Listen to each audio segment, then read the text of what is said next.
Hello and welcome TV travel XP. నా పేరు Aditya. Friends, మన ఛానల్లో ఒక చిన్న కాంటెస్ట్ ఒకటి రన్ అవుతుంది. అదేంటంటే నేను మన సబ్స్క్రైబర్స్ కోసం ఒక సోలార్ ప్యానల్ ఒకటి గిఫ్ట్ చేయబోతున్నాను. సో మీరు కాంటెస్ట్లో కనుక పార్టిసిపేట్ చేయాలంటే మన ఛానల్కి సబ్స్క్రైబ్ అవ్వండి, ఈ వీడియోకి లైక్ చేయండి, మరియు కింద అయితే కామెంట్ చేయండి. సో ఇవాళ 15th కాబట్టి 30th దాకా అయితే ఈ కాంటెస్ట్ అయితే రన్ అవుతుంది. అండ్ July 1st నేను ఒక విన్నర్ని పిక్ చేసి ఆ విన్నర్కి అమెజాన్లో లూమ్ సోలార్ 50 watts ప్యానల్ని డైరెక్ట్గా బుక్ చేయడం జరుగుతుంది. సో మీరు నాకు ఈ కాంటెస్ట్లో కనుక పార్టిసిపేట్ చేస్తే నాకు కూడా కొంచెం ఒక బూస్ట్ లాగా అయితే ఉంటుంది. సో మన ఛానల్కి సబ్స్క్రైబ్ అవ్వండి, మరియు బెల్ నోటిఫికేషన్ కూడా తప్పకుండా క్లిక్ చేయండి. మీరు నాకు సపోర్ట్ చేస్తారని అనుకుంటున్నాను.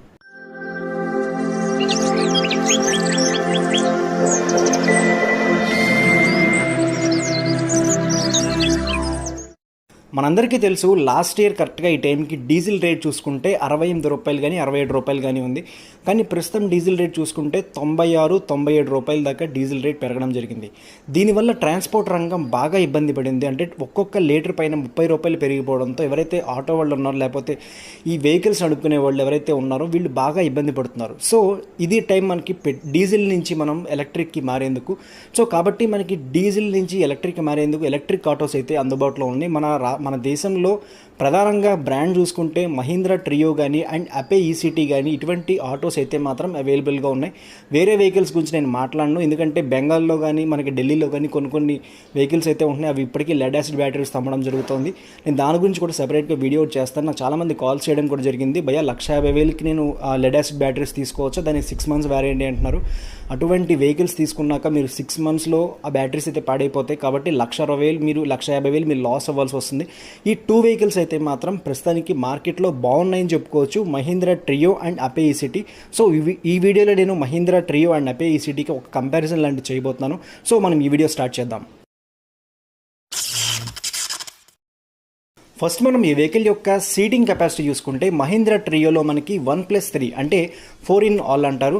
ముందు డ్రైవర్తో పాటు వెనకాల 3 ప్యాసింజర్స్ ఎక్కించుకునేందుకు అవకాశం ఉంది మహీంద్రా ట్రియో. అండ్ అపే ఈసీటీలు కూడా మనకి 1+3 సీటింగ్తోనే అవైలబుల్గా వస్తుంది. కాబట్టి ఈ సెగ్మెంట్లో 2 వెహికల్స్ అయితే కామన్గా అయితే ఉన్నాయి, 2 వెహికల్స్ ఒకేలా ఉన్నాయి. కానీ మహీంద్రా ట్రియోకి వచ్చిన ప్లస్ పాయింట్ ఏంటంటే మహీంద్రా ట్రియో బాడీ కొంచెం పెద్దగా ఉండడం వల్ల లోపల కూర్చున్న వాళ్ళకి కొంచెం ఫ్రీగా అయితే ఉంటుంది. అపే ఈసీటీ అయితే మాత్రం కొంచెం కంజెస్ట్గా అయితే మాత్రం ఉంటుంది. కాబట్టి రెండిట్లో చూసుకుంటే సీటింగ్ కెపాసిటీలో కొంచెం మహీంద్రా ట్రియో అయితే మాత్రం ప్లస్ పాయింట్ అయితే ఉందని చెప్పుకోవచ్చు. అండ్ నెక్స్ట్ మనం మోటార్ విషయానికి వస్తే 2 వెహికల్స్లో యాజ్ ఇట్ ఈస్గా ఒకటే మోటార్ అయితే వస్తుంది. అంటే 2 వెహికల్స్ మనకి మోటార్ కెపాసిటీ పరంగా చూసుకుంటే 2 ఒకటే ఉంటాయి. ఈ వెహికల్లో మనకి మోటార్ వచ్చేసి 4.5 kilowatt మోటార్గా రాబోతుంది. రెండిట్లో టాప్ స్పీడ్ కూడా 45 kilometers మాత్రమే ఉంది. కాబట్టి రెండు మనకి ఒకేలా ఉంటాయి. కాబట్టి దీంట్లో మనం ఏది ప్లస్ ఏది మైనస్ మాత్రం చెప్పలేము. ఒక ఎలక్ట్రిక్ వెహికల్ యొక్క సక్సెస్ రేట్ చూసుకోవాలంటే దాంట్లో వచ్చే బ్యాటరీ గురించి మాట్లాడుకోవాలి. మనం ఈ బ్యాటరీ విషయానికి వస్తే మహీంద్రా ట్రియోలో మనకి 7.37 kilowatt-hour బ్యాటరీ అయితే వస్తుంది. ఇది ఫిక్స్ చేసి ఉంటుంది డ్రైవర్ సీట్ కింద. ఇది మనం రిమూవ్ చేయలేము, కాబట్టి దీనికి ఛార్జింగ్ కూడా వస్తుంది. అండ్ మనం అపే ఈసీటీలో చూసుకుంటే మనకి దీంట్లో మనకి ఛార్జర్ అయితే ఉండదు. 1.5 kilowatt-hour బ్యాటరీస్ అయితే 3 ఉంటాయి. కాబట్టి ఈ 3 బ్యాటరీస్ మనం ఎప్పుడు కావాలంటే అప్పుడు తీసి మనం రీప్లేస్ చేసుకోవచ్చు. బ్యాటరీ స్వాపింగ్ టెక్నాలజీతో అయితే వస్తుంది. సో మీకు అపే ఈసీటీలో మీకు ఛార్జర్స్ అనే లాంటివి ఏమి ఉండవు. కాబట్టి మహీంద్రా ట్రియోలో దేని ప్లస్ పాయింట్స్ అంటే మనం 2 వెహికల్స్ చూసుకుంటే దేని ప్లస్ పాయింట్స్ దానికి ఉన్నాయి. బ్యాటరీ స్వాపింగ్ టెక్నాలజీ కావాలనుకునే వాళ్ళు అపే ఈసీటీకి వెళ్ళొచ్చు, లేదా మనకి ఎక్కువ రేంజ్ కావాలంటాయి. ఎందుకంటే మనకి బ్యాటరీ ఎక్కువ ఉంది కాబట్టి 7.37 kilowatt-hour అంటే మనం ఒక్కసారి కనుక ఫుల్ చేస్తే దీంట్లో మనకి 8 యూనిట్ల దాకా ఛార్జ్ అయ్యేందుకు అవకాశం ఉంది. అండ్ మనము అపే ఈసీటీ చూసుకుంటే కనుక 4.5 kilowatt-hour. దీన్ని మీరు ఇంట్లో ఛార్జ్ చేసుకోలేరు. బ్యాటరీ స్వాపింగ్ స్టేషన్కి తీసుకువెళ్ళి అక్కడ మీరు బ్యాటరీ పెట్టి వేరే బ్యాటరీ తీసుకోవాల్సిన అవసరం అయితే ఉంటుంది. కాబట్టి బ్యాటరీ విషయంలో దేని ప్లస్ పాయింట్స్ అండ్ దేని మైనస్ పాయింట్స్ అయితే మాత్రం దానికి ఉన్నాయి. నెక్స్ట్ మనం రన్నింగ్ కాస్ట్. మనం డీజిల్ నుంచి ఎలక్ట్రిక్ ఎందుకు మారుతున్నాము? రన్నింగ్ కాస్ట్ గురించే కదా. మనకి డీజిల్లో చూసుకుంటే 100 రూపాయలు పెట్టి డీజిల్ పోయించుకుంటే అది మనకు ఒక 30 kilometers వస్తుంది. అంటే మీకు డీజిల్లో కిలోమీటర్కి వచ్చేసి 3 రూపాయలు 30 పైసలు దాకా అవుతుంది మీకు డీజిల్లో. కాబట్టి మీరు ఎలక్ట్రిక్ వచ్చినప్పుడు జనరల్గా మీరు కోరుకునేది ఏంటంటే ఎలక్ట్రిక్లో కొంచెం తక్కువ ఖర్చు అవుతుందని వస్తారు. కాబట్టి రన్నింగ్ కాస్ట్ పరంగా చూసుకుంటే మనకు ఒక్కసారి కనుక ఛార్జ్ చేస్తే మహీంద్రా ట్రియో 120 కిలోమీటర్ల దాకా అయితే వస్తుంది. కంపెనీ 130 కిలోమీటర్లు అని చెప్పింది, కానీ మన కస్టమర్ ఫీడ్బ్యాక్ ప్రకారం 120 కిలోమీటర్లు అయితే మనకి మహీంద్రా ట్రియో వస్తుంది. ఒక్కసారి ఛార్జ్ చేస్తే 8 యూనిట్లు, అంటే 8 యూనిట్లు ఇంటూ ఒక పవర్ బిల్ కనుక ఒక 5 రూపీస్ కానీ 6 రూపీస్ కానీ వేసుకుంటే 48 రూపాయల్లో మీరు ఒక్కసారి ఫుల్గా ఛార్జ్ చేసుకోవచ్చు. ఛార్జ్ చేసుకున్నాక మీకు 120 కిలోమీటర్ల దాకా వచ్చేందుకు అవకాశం ఉంది. అంటే మీకు ఇక్కడ 40 పైసలు ప్రతి కిలోమీటర్కి మీకు ఛార్జ్ అవుతుంది మహీంద్రా ట్రియోలో. అండ్ మనం అప్పే ఈసిటీ విషయానికి వస్తే దీంట్లో మీకు ఒక్కసారి ఛార్జ్ చేసుకోవాలంటే బ్యాటరీ స్వాపింగ్ స్టేషన్స్ ఉంటాయి. మీకు ఒక RFID ట్యాగ్ ఒకటి ఇవ్వడం జరుగుతుంది. మీ ఫోన్లో బ్యాలెన్స్ ఉండాలి. ఆ RFID ట్యాగ్ కనుక మీరు బ్యాటరీ స్వాపింగ్ టెక్నాలజీ దగ్గర పెడితే మీ అకౌంట్ నుంచి 110 నుంచి 120 రూపాయల దాకా అయితే ఛార్జ్ అయ్యి ఈ 3 బ్యాటరీస్ మీరు పెట్టేశాక మళ్ళీ 3 బ్యాటరీస్ అయితే ఓపెన్ అవుతాయి. అది మీరు పెట్టుకున్నాక మళ్ళీ మీరు ఒక 60 కిలోమీటర్లు ట్రావెల్ చేయొచ్చు. కంపెనీ మీకు 68 కిలోమీటర్లు చెప్తోంది, కానీ రియల్ టైంలో రేంజ్ వచ్చేసి మీకు 60 కిలోమీటర్లు అయితే వస్తుంది. కాబట్టి ఇక్కడ మీకు 120 రూపాయలు ఖర్చు అవుతుంది 60 కిలోమీటర్లకి. డీజిల్లో 3 రూపాయలు అవుతుంది, మహీంద్రా ట్రియోలో మీకు 40 పైసలు అవుతుంది, అండ్ అపే ఈసీటీలో మీకు చూసుకుంటే ఒక 2 రూపాయలు అవుతుంది. కాబట్టి ఇక్కడ రన్నింగ్ కాస్ట్ పరంగా చూసుకుంటే మనకి మహీంద్రా ట్రియో అయితే మాత్రం చాలా తక్కువ పడుతుంది. నిజంగా ఎలక్ట్రిక్ ఫలాలు అందుకునే వాళ్ళకి మాత్రం మహీంద్రా ట్రియో అయితే మాత్రం చాలా ప్లస్ పాయింట్ అని చెప్పుకోవచ్చు. అండ్ నెక్స్ట్ మనకి వారంటీ. రెండు యొక్క మనం సర్వీస్ నెట్వర్క్ చూసుకుంటే మహీంద్రా సర్వీస్ కూడా బాగానే ఉంటుంది అండ్ అపే సర్వీస్ కూడా బాగానే ఉంటుంది. కాబట్టి రెండు కొంచెం బ్రాండ్ వెహికల్సే కాబట్టి మహీంద్రా షోరూమ్స్ అయితే కొంచెం తక్కువ ఉంటాయి. అపేతో పోల్చుకుంటే మహీంద్రా షోరూమ్స్ కొన్ని తక్కువ ఉంటాయి. అండ్ మనం వారంటీ విషయానికి వస్తే మనకి మహీంద్రాలో 3 ఏళ్ళు లేకపోతే 80,000 కిలోమీటర్లు, అంటే ఏది ముందొస్తే అది. మనకి 80,000 కిలోమీటర్లు కనుక ముందొస్తే వారంటీ ముందైపోతుంది, లేదా 3 ఏళ్ళు ముందొస్తే అది అయిపోతుంది. అండ్ మనం అప్పే చూసుకుంటే 1,00,000 కిలోమీటర్ల వారంటీ దక్కే తెరవడం జరుగుతుంది. కాబట్టి ఇక్కడ వారంటీలో కొంచెం అపే ఈసీటీ అయితే మాత్రం కొంచెం ముందంజలో ఉంది. అండ్ మనము ఒక మెయిన్ ఆలోచించాల్సిన విషయం కూడా ఏంటంటే దీంట్లో మీరు బ్యాటరీస్ మీ దగ్గరే ఉంటాయి. అంటే మహీంద్రా ట్రియోలో బ్యాటరీస్ మీ వెహికల్లోనే ఉంటాయి. కాబట్టి రేపొద్దున బ్యాటరీ అయిపోతే చేంజ్ చేసుకోవాల్సిన అవసరం మీదే. అంటే బ్యాటరీ యొక్క మెయింటెనెన్స్ కూడా మీ మీదే ఉంటుంది. అండ్ అపే ఈసీటీ చూసుకుంటే బ్యాటరీస్ డైరెక్ట్గా అపే కంపెనీతో లింక్ అయి ఉంటుంది. మీరు ఎప్పటికప్పుడు బ్యాటరీస్ మారుస్తూ ఉంటారు కాబట్టి ఇక్కడ మీకు బ్యాటరీ వారంటీ లేదా కొత్త బ్యాటరీ కొనుక్కోవాలా ఇటువంటి బాధ అయితే మాత్రం మీకు ఉండదు. కాబట్టి దీంట్లో దేని పాజిటివ్స్ దానికి ఉన్నాయి, దేని నెగిటివ్స్ దానికి ఉన్నాయి. మీకు ఏది అనిపిస్తే మీరు అది తీసుకోండి. నెక్స్ట్ పాయింట్ వచ్చేసి వెహికల్ యొక్క బిల్డ్ క్వాలిటీ. ఒక ఎలక్ట్రిక్ వెహికల్కి బిల్డ్ క్వాలిటీ అనేది మాత్రం చాలా ఒక మెయిన్ పాయింట్గా చెప్పుకోవచ్చు. నేను ఇప్పుడు బిల్డ్ క్వాలిటీ గురించి మాట్లాడుతూ ఉంటాను. ఈ బిల్డ్ క్వాలిటీ చూసుకుంటే మనకి మహీంద్రా ట్రియోలో పైన మీకు ఒక హార్డ్ టాప్ అయితే వస్తుంది. హార్డ్ టాప్ అంటే పైన మీకు ఒక రేక్ అయితే వస్తుంది.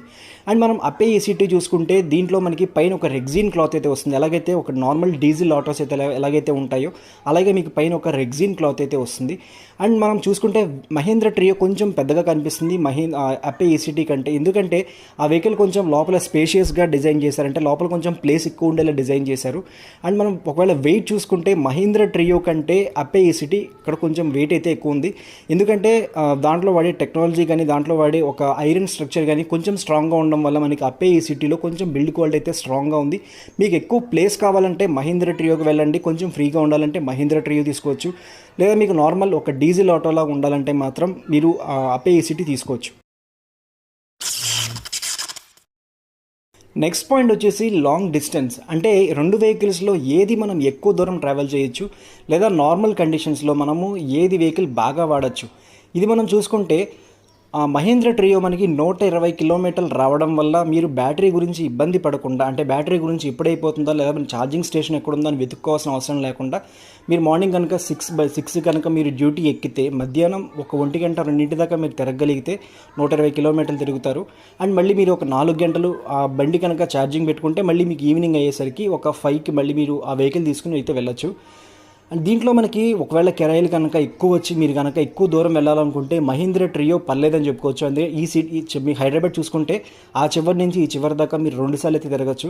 అండ్ మీకు అపే ఈ సిటీ చూసుకుంటే మాత్రం 60 కిలోమీటర్లు మాత్రమే రావడం వల్ల ఇది సిటీలో మాత్రమే ట్రావెల్ చేయాలి. ఎందుకంటే ఎక్కువ దూరం వేసుకెళ్ళలేము. ఎందుకంటే దీంట్లో ఛార్జర్ అనేది ఉండకపోవడం వల్ల మీరు ఖచ్చితంగా కంపెనీ యొక్క ఛార్జింగ్ స్టేషన్స్ పైనే డిపెండ్ అవ్వాల్సిన అవసరం ఉండడం వల్ల మీరు ఈ వెహికల్ని సిటీ దాటి బయటికి వేసుకెళ్ళలేరు. సపోజ్ మనం హైదరాబాద్ నుంచి విజయవాడ రావాలనుకోండి, ఛార్జింగ్ స్టేషన్స్ వెతుక్కుంటే మీరు మహీంద్రా ట్రియో పైన వచ్చేయచ్చు.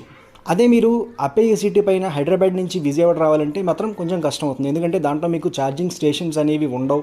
దాంతోపాటు మీకు ఛార్జర్ కూడా లేకపోవడం వల్ల మీకు ఎక్కువ దూరం వెళ్ళాలనుకుంటే, అంటే మీకు ఎక్కువ దూరం సిటీ బయట మీకు వెళ్ళాలనుకుంటే మాత్రం మహీంద్రా ట్రియో అయితే మాత్రం బెస్ట్ అని చెప్పుకోవచ్చు.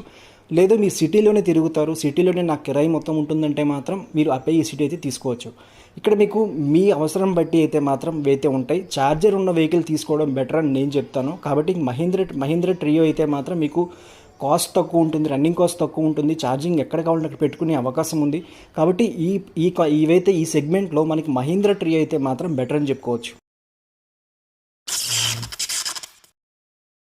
అండ్ నెక్స్ట్ మనం మెయిన్ పాయింట్ ఏంటంటే వెహికల్ యొక్క కాస్ట్. మహీంద్రా ట్రియో చూసుకుంటే మనకి ఆన్ రోడ్ అంటే మొత్తం మన చేతికి వచ్చేసరికి 2,80,000 అయితే అవుతుంది. దీనికంటే ఒక 25,000 తక్కువలో మీకు అపే ఈసీటీ అయితే వస్తుంది. దీనికి మీకు ఒక 25,000 డిఫరెన్స్ అయితే ఉంది. దీంట్లో మీకు మీ బ్యాటరీ మీ దగ్గరే ఉంటుంది. రేపొద్దున మహీంద్రా ట్రియోలో బ్యాటరీ మీ దగ్గరే ఉండడం వల్ల ఒక 3-4 ఏళ్ళ కనుక బ్యాటరీ అయిపోతే మళ్ళీ మీరు బ్యాటరీ మార్చుకోవాల్సిన అవసరం అయితే మీ మీదే ఉంది. ఆ బర్డెన్ కూడా మీ మీదే పడుతుంది. అండ్ మనం అపే ఈసీటీ చూసుకుంటే అపే ఈసీటీలో బ్యాటరీ బర్డెన్ అయితే మాత్రం మీ మీద ఉండదు. ఇది ఒక 25,000 తక్కువ ఉంటుంది. బ్యాటరీ బర్డెన్ అయితే మీ మీద ఉండదు. ఎందుకంటే బ్యాటరీ ఎప్పటికప్పుడు మారుస్తూ ఉంటారు కాబట్టి బ్యాటరీ యొక్క జవాబుదారీధనం అయితే మాత్రం కంపెనీ ఉందని చెప్పుకోవచ్చు. సో అది ఫ్రెండ్స్, నేను టోటల్గా చెప్పాలనుకున్న వీడియో అయితే. ఇప్పటికైనా సరే మనం డీజిల్ నుంచి ఎలక్ట్రిక్కి మారచ్చు. ఎలక్ట్రిక్ వెహికల్స్ అయితే మాత్రం ఖచ్చితంగా రావాలి. ఎలక్ట్రిక్ ఆటోస్ అయితే మాత్రం వస్తే ఈ పెట్రోల్ డీజిల్ రేట్లు బాగా పెరిగిపోవడంతో ఎవరైనా బాగా ఇబ్బంది పడ్డారంటే అది ఆటో వాళ్ళు, ట్రాన్స్పోర్ట్ వాళ్ళు మాత్రమే. కాబట్టి ట్రాన్స్పోర్ట్ రంగంలో ఎంత త్వరగా మనం ఎలక్ట్రిక్కి మారితే అంత ప్లస్ పాయింట్స్ అయితే ఉంటుంది. అండ్ ఇంకోటి, మీకు ఈ 2 ఆటోస్కి మీకు పర్మిట్ అయితే ఉండదు.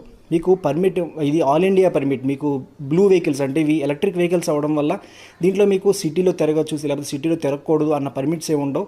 మామూలుగా సిఎన్జీ ఆటోస్కి అయితే మీకు సిటీలోనే తిరగాలి, లేకపోతే బయట తిరిగేందుకు ఉండదని ఉంటుంది. కాబట్టి దీంట్లో మీకు పర్మిట్స్ లాంటివి ఏమి ఉండవు. మీకు పర్మిట్ ఫ్రీ వెహికల్గా దీన్ని చెప్పుకోవచ్చు. అండ్ మెయింటెనెన్స్ ఫ్రీ వెహికల్గా కూడా. అంటే దీంట్లో మీకు ఇంజిన్ ఆయిల్ మార్చుకోవాలి, లేకపోతే మనకు మెయింటెనెన్స్ ఉంటుంది, అది బాధ ఏమి ఉండదు. మీకు మెయింటెనెన్స్ ఫ్రీ అయితే ఉంటాయి. సో మీకు ఈ కాన్సెప్ట్ కనుక నచ్చితే మన ఈవీ ట్రావెల్ ఎక్స్పీ ఛానల్కి సబ్స్క్రైబ్ అవ్వండి, మరియు బెల్ నోటిఫికేషన్ కూడా తప్పకుండా క్లిక్ చేయండి. Thank you.